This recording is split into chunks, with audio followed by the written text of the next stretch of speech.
అంబిక, మనం బయలుదేరదాం. సుభేద్రన్ గారు కాస్త ఆగండి. మీరు కోపగించుకుని వెళ్ళిపోకండి. అది మా దిగు కొంచెం. ఏంటి కొంచెం? అతను అంత వివరంగా చెప్పినా అర్థం కాలేదా? అసలు దిగంబర్రావు నా కూతుర్ని ఇష్టపడుతున్నాడో లేదో నాకు అర్థం కావడం లేదు. మిమ్మల్ని నమ్మి మేమెలా ముందుకెళ్తాం? ఇప్పుడు అతను మాకు చెప్పిన విషయం చాలా ముఖ్యమైంది. నిశ్చితార్థం గురించి తన అభిప్రాయం స్పష్టంగా చెప్పాడు. అతనికి ఇష్టం లేకపోయినా మీరు బలవంత పెడుతున్నారేమోనని నాకు అనుమానంగా ఉంది. ఆయన చెప్పింది నిజమే, ముందు అది నిర్ధారించుకోండి. చూడండి, పెళ్లిడికొచ్చిన ఆడపిల్ల తల్లిదండ్రులుగా మేం మీకు ఇది చెప్తున్నాం మనోరమ గారు. మా మాణిక్యం సంతోషంగా ఉండాలన్నదే మా కోరిక.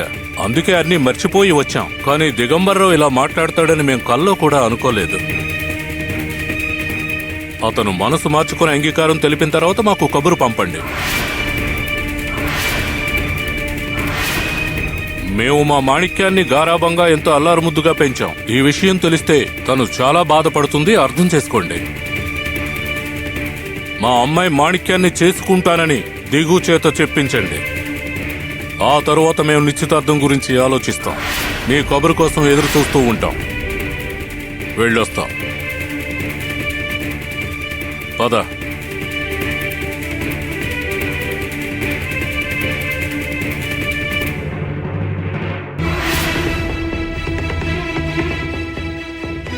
అయ్యో దేవుడా, ఈ సంబంధం చెడిపోయినట్టేనా? పిన్ని, అమ్మ చూసుకుంటుంది.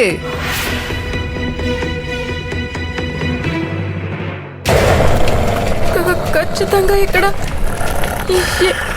ఎవరో ఉన్నారు. నాకు ఎవరివో మూలికలు వినిపిస్తున్నాయి. ఎవరైనా అనారోగ్యంతో ఉండుంటారా?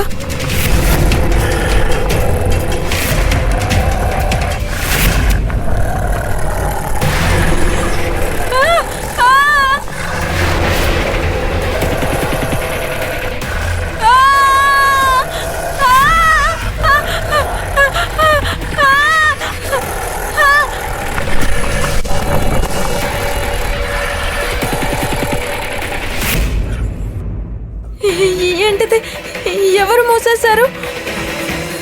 ఇప్పుడు నేను బయటికి ఎలా వెళ్ళాలి? నేనేం చేయాలి? రాయిని తీయండి. ఎవరైనా ఉన్నారా? రాయిని తొలగించండి. బండరాయిని తొలగించండి. పాండురంగా!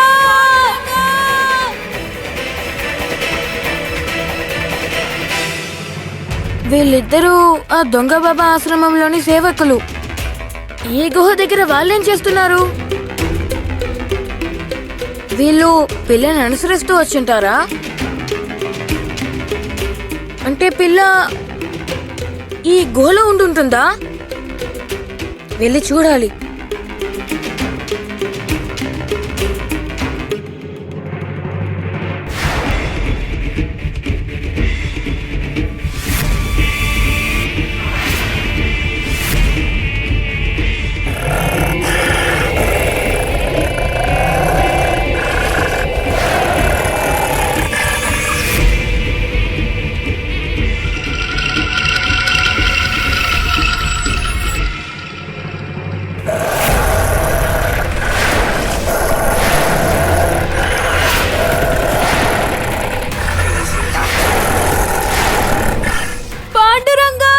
సకు కేకలు పెడుతోంది పాపం. ప్రాణం పోయే వరకు దాని అలాగే అరవని.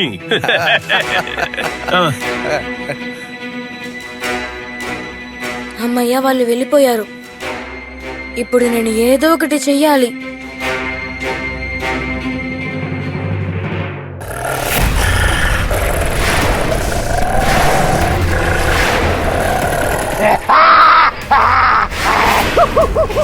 వద్దు వద్దు వద్దు.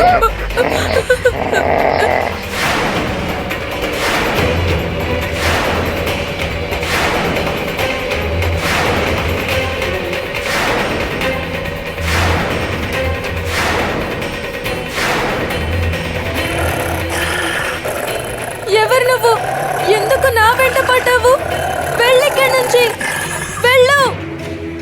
అరే, ఇది ఖచ్చితంగా పిల్ల గొంతే. కానీ నేను గుహలోకి ఎలా వెళ్ళాలి? పిల్ల, నేను వచ్చేసాను. భయపడుకుని లోపలికి వస్తున్నాను.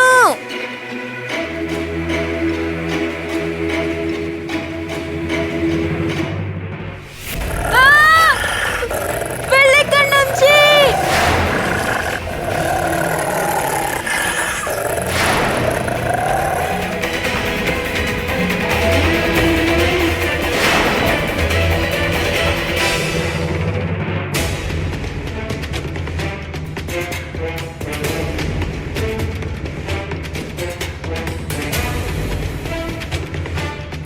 దిగో, వాళ్ల ముందు నువ్వు ఇలా ప్రవర్తించడం నాకేమాత్రం నచ్చలేదు. వాళ్ళు గతమంతా మర్చిపోయి పెద్ద మనసుతో ఈ సంబంధం చేసుకోవడానికి ఒప్పుకున్నారు. నువ్వెందుకు ఇలా ప్రవర్తిస్తున్నావు? ఇప్పుడు దాని గురించి మాట్లాడితే ఏదైనా ప్రయోజనం ఉందా? వాళ్ళని అవమానించామన్న భావన కూడా లేదా నీకు? భవిష్యత్తులో నా వల్ల నువ్వు అవమానపడకూడదని అనుకుంటున్నాను. నీకు దండం పెడుతున్నానమ్మా, నన్ను వదిలే. నేనిప్పుడు మాట్లాడుతున్నది నీ పెళ్లి గురించి దిగు. నీతో కాకపోతే ఇంకెవరితో మాట్లాడమంటావు? అరే, నువ్వెంత మూర్ఖంగా ప్రవర్తిస్తే వాళ్ళు నీ గురించి ఏమనుకుంటారు? వాళ్ళ కూతుర్ని నువ్వు బాగా చూసుకుంటావో లేదో అని అనుమానిస్తారు. వాళ్ళకటువంటి ఆలోచన వస్తుంది మరి కదా. నా గురించి ఆలోచించవా నువ్వు? నా గురించి నువ్వు ఎప్పుడు ఆలోచించవు. వద్దు, నా గురించి ఆలోచించకండి. మీరందరూ కలిసికట్టుగా ఒక నిర్ణయం తీసుకొని దాన్ని అమలుపరచండి. నువ్వు ఇంకా 5-6 రోజులు ఆగడం ఎందుకమ్మా? చక్కగా ఈ రోజే అన్ని ఏర్పాట్లు చేసాయి. అవును, అసలు నిశ్చితార్థం ఎందుకు? వివాహం జరిపించేయి. అప్పుడు వాళ్ళకి ఏ ఇబ్బంది కలగదు, ఏ విధమైన అవమానము జరగదు. నువ్వు భయపడుతూ ఉండక్కర్లేదు. ఇవాళ పెళ్లి చేసాయి. దిగో, నువ్వు ఏడుస్తున్నావా? లేదమ్మా, నేను ఏడవట్లేదు. అయ్యో దేవుడా, వీణ్ణి చెడామడా తిడదామని ఇక్కడికొస్తే కళ్ళ నీళ్లు పెట్టుకుంటున్నాడేమిటి? వీణ్ణి మెల్లగా నా దారికి తెచ్చుకోవాలి, లేదంటే కథ అడ్డం తిరుగుతుంది. బాధగా ఉంది. నాకు బాధగా ఉంది. అర్థమైంది, నాకిప్పుడు అర్థమైంది నాన్నగారిలా ఎందుకు చేశారో. అది సరైన నిర్ణయం. ఇదొక మాయాజాలం. ఈ బంధాల నుంచి విముక్తి పొందడానికే నాన్నగారు వెళ్ళిపోయారు. ఎవరిని సంతోష పెట్టక్కర్లేదు, ఎవరితోనూ రాజీ పడక్కర్లేదు, గొడవ పడక్కర్లేదు. ఇది నిజంగా నరకం. నా గురించి వదిలే. నేను మాణిక్యాన్ని పెళ్లి చేసుకోవాలి, అంతే కదా? సరే,